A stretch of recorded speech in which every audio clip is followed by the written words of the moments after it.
Ada satu pertanyaan besar yang membelah sejarah nih.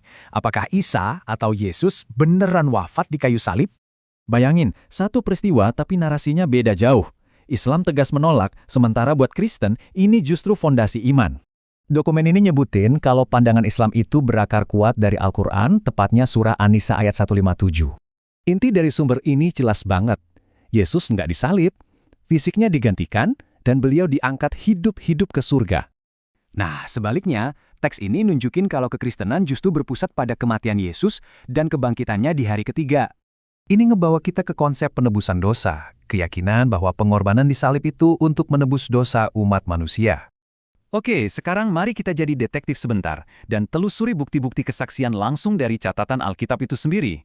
Menariknya, dokumen ini nemuin dugaan kontradiksi. Misalnya nih, siapa sih yang sebenarnya mikul salib? Catatannya ternyata beda. Waktu eksekusinya juga bikin tanda tanya, ada selisih lumayan krusial loh antara jam 9 pagi sama tengah hari.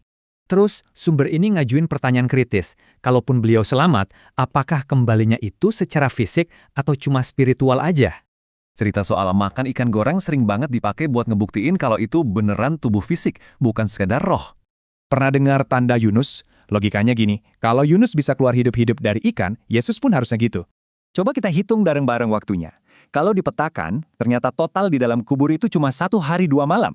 Nah, dari sini muncul deh teori pingsan. Analisis medis yang bilang kalau beliau mungkin cuma syok dan pingsan. Argumen utamanya ada di luka tombak. Darah yang masih mengalir itu jadi tanda kuat kalau jantungnya masih berdetak. Dokumen ini juga ngebahas keadilan teologis. Secara moral, emangnya adil ya kalau kita nanggung dosa warisan orang lain? Teks ini ngutip kitab Yeskel buat ngedukung logika itu, di mana anak nggak bakal nanggung dosa ayahnya. Terus, momen saat Yesus berdoa nunjukin kepatuhan mutlak. Ini diklaim sebagai bukti kalau beliau itu utusan, bukan pencipta. Kesimpulannya, perbedaan soal penyaliban dan status ini benar-benar nyiptain batas yang super tegas antara kedua agama ini. Doktrin kuno ini masih membentuk cara pandang miliaran orang loh. Kira-kira, narasi mana yang pengen kamu eksplorasi lebih jauh?